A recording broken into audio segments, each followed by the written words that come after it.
Alright, so hello and welcome to another part of this tutorial on C. My name is Rohit Das, and in the last video we had discussed functions. We shall be continuing this discussion over here. We're talking about scopes of variables in a function. We're talking about return types, arguments, and declarations, call by value and call by reference in functions. Alright, so let's begin. So in the last episode I had written a factorial function.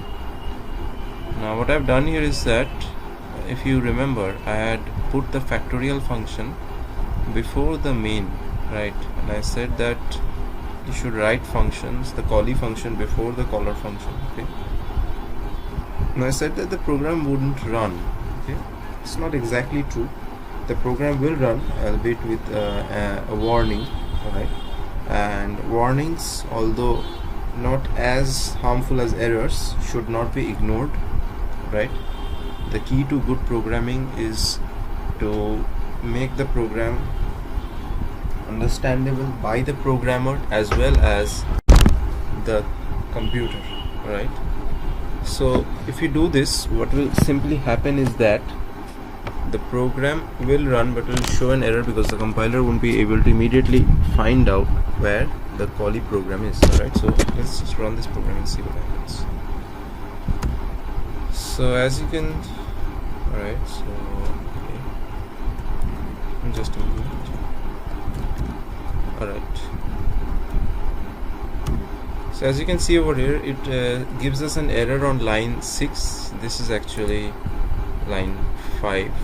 Line 6 is this one, and it gives us a warning over here. Why is that? Because I'm calling the function facto over here, but the compiler had some problem because it couldn't find the function facto before main. It found it after main. Alright, so that's why it's giving this warning, implicit declaration of function facto. Alright, so to remove this warning, the program will run fine. Let me just show you. Right, so the factorial of 4 is 24, so the program is running fine, but still the compiler will show warning. So what you can do to remove the warning is that you can add a line in line just before main, like this. Right, and what this is called is, this is the function declaration. Right, so this is the function declaration. What it contains, it simply contains the return type, right? This is the return type, that is integer. This is the name of the function and the number and type of arguments that it's going to take. This won't be the actual name of the argument that we are going to pass. It is simply going to be the data type for the argument, and if there are more than one data types that are to be passed, the data type for each of the arguments should be written over here, separated by commas. Alright, so now let's save and try to run the program and see what happens. And now the warning is gone. Alright, so the compiler gets, as soon as the compiler starts to scan the program, it comes to this line and comes to know that, oh yes, there is a function called facto which is defined later, right? And then it can easily use the facto over here. Okay, it won't give an error, I mean warn. So let's see, and the program runs as before but without the warning. Alright, so this is called a function declaration, right? So whenever a caller function calls another function, either the callee function should be written before the caller function, or there must be a function declaration of the callee function before the caller function. Alright, so like over here in our example, main is the caller function and facto is the callee function. Alright, so callee function is spelled like this. Okay, so either this function has to be before main so that main can easily call it, or there should be a function declaration before main. Alright, so that the compiler can understand that, oh yes, this function exists somewhere after the caller function. Alright, so I hope that was clear. Now I shall talk a bit about variables and their scopes, right? Earlier we had spoken about scopes. We had seen in case of for loops and if statements that variables declared inside a loop or inside a condition statement is invalid outside those blocks. Alright, so if I use, let me just show with an example. Alright,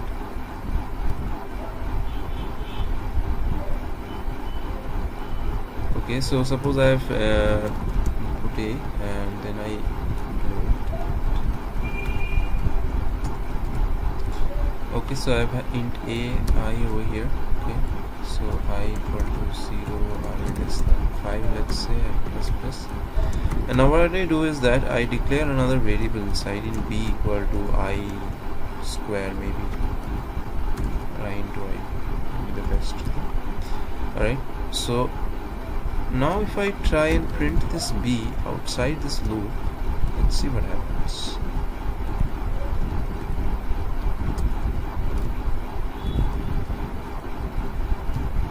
So as you can see over here, it gives us an error. Why? Because b is undeclared.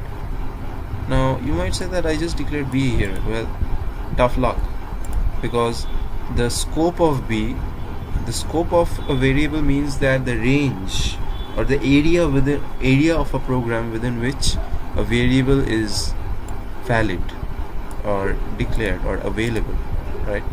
So as you can see over here, these curly braces represent the scope. Okay, so the scope of the for loop starts from this brace and ends over here. Okay, so if you just take the cursor over here and see, so you can see when I highlight this cursor is highlighted, so it shows that this and this represent one scope. Same is for the main function. Okay, so for the main function, this and this braces represent the scope of the main function. Okay, so let's come back to the loop. So I had declared b inside the for loop. If I declare it outside the for loop, the value for b would have been available outside. Okay, but since I had initialized and declared the variable inside the for loop, this variable is available only inside the for loop, not outside. Okay, same is the case if you declare initialize a variable inside an if statement or an else statement and try to use it outside. Alright, okay, so the scope is also pretty clear. We also have global variables which are declared outside all functions, which are available throughout all functions. Okay, so let's do b over here. Okay, and let's set b equal to 10. Okay, and we have b over here. Let's declare b outside here as well.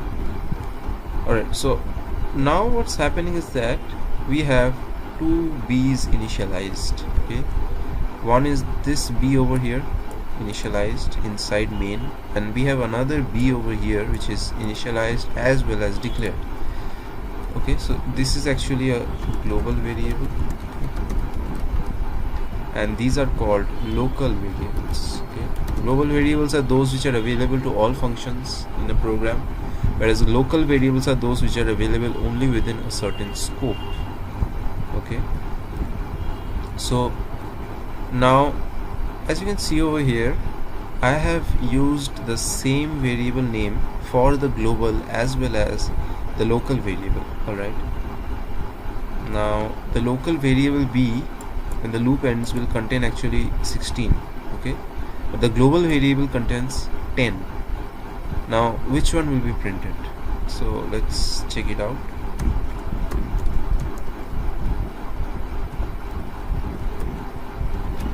Okay, so we are trying to print b. Alright, so as you can see over here, 16 is printed. Okay, now where did the value of the global variable go? Well, actually in C what happens is that if a local variable with the same name as the global variable is used, the value of the local variable is preferred over the value of the global variable. Okay, so that's why 16 was printed. Right. So otherwise, if you just simply remove this, remove the b over here, and remove the thing over here as well, and try and print b, see what happens.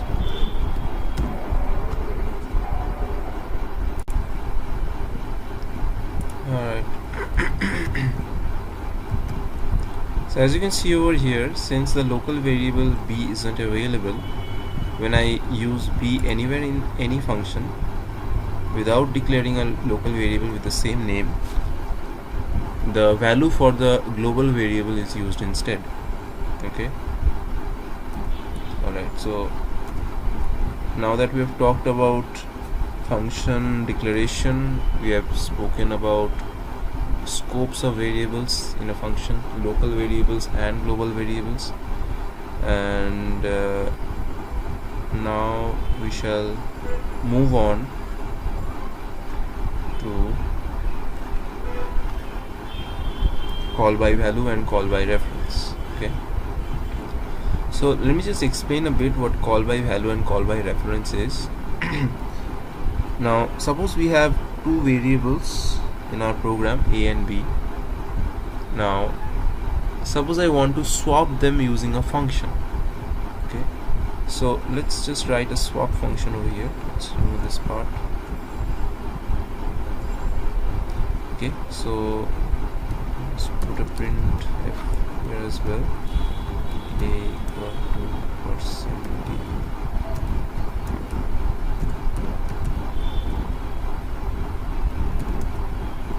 Okay, so let's have b here as well. We're going to take user input for a and b. Alright, so what I'm going to do, I'm going to simply write a swap function. Okay, int swap int a int b. Let's make it a void instead, since it's not going to return anything. Okay, so what is this going to do is that it's simply going to swap the values of a and b. Okay, so wait,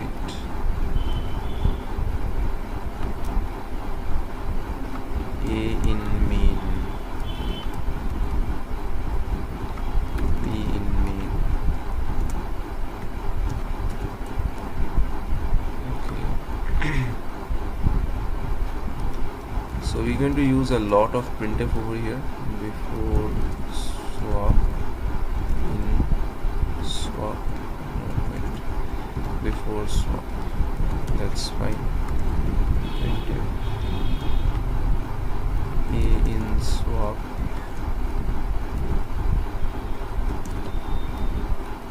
So what I'm trying to do is that I'm simply trying to, let's do it in a single line, maybe a and b in swap.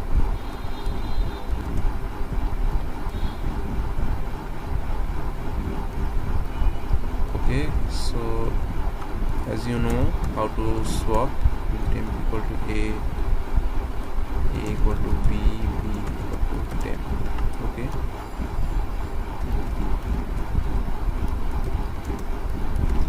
so I'm simply swapping the variables, the values of the variables. Okay, and then we shall see what call by value and call by reference do. Okay,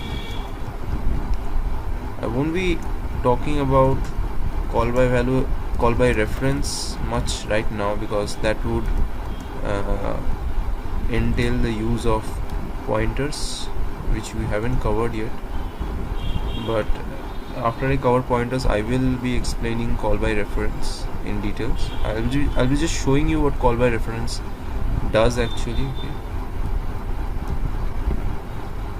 so here I'm going to call the swap function, pass it variables a and b, and then print it after the swap. Simply copy these values.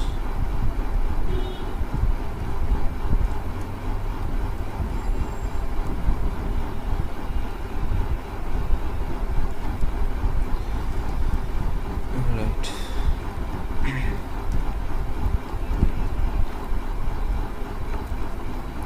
Let's indent them. Alright, so what this is going to do is that it's simply going to print the variables in main and then call swap, and then it's going to swap the values inside the swap function. It's again going to print the values of a and b after swapping, and then it's going to print the values inside main. Okay, if you can't understand what I'm talking about, just watch what's going to happen. Alright, so let's say 4 and 5. Alright, after swap happened, int mb equal to 10, mb in swap a and b.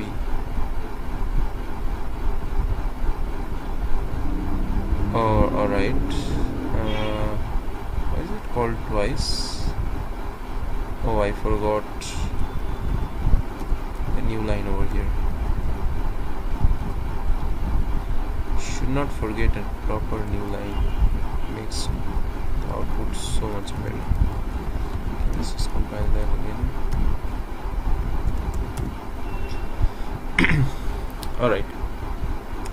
So as you can see over here, initially our values stored in a and b is 4 and 5.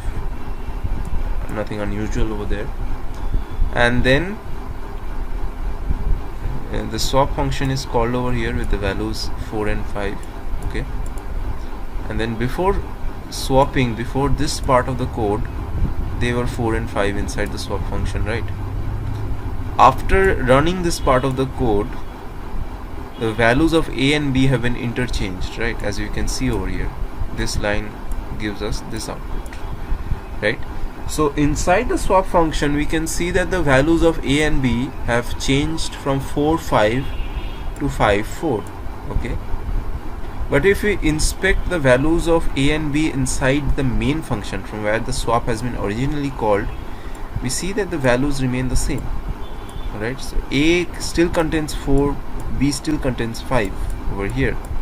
Okay, now why is that? This is actually the result of using call by value. And what call by value means is that when we are passing a variable to a function over here, instead of passing the memory location of the function, the value of the function is passed. Okay, so what's happening is that a and b are actually memory locations in our computer, right? There may be registers or specific memory locations. They will be having certain addresses. Okay, now call by value says that instead of passing those addresses over here, the values that are being stored in the addresses are passed. That is, in A 4 was stored and in B 5 was stored. So instead of actually passing memory addresses, 4 and 5 was actually passed over here. The values were actually passed instead of the addresses, or instead of memory references, which happens in call by reference. Okay, so since only the values were passed, only the values were swapped inside the function. Okay, and then when it exited the swap function and came back to the caller function, since addresses were not passed, the addresses were not actually swapped. Okay, the addresses weren't interchanged. The addresses containing these variables remained the same. The values inside the variables also remained the same, because I didn't pass references to the actual variable, I only passed the values. And that's why it's called call by reference or pass by reference, or call by value or pass by value. Alright, that's the reason why it's called so. And let me show you how call by reference is done. Okay, let me make some changes over here.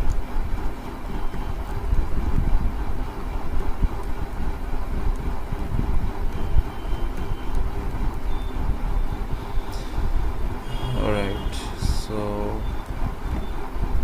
swapping the values, not the addresses.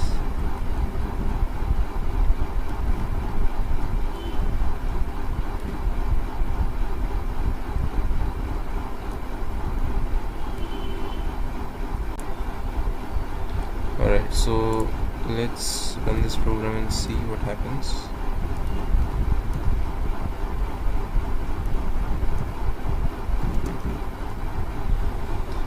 Alright, okay, so the addresses have been printed, so the value should be printed, right? Made some mistakes over here. It should be star.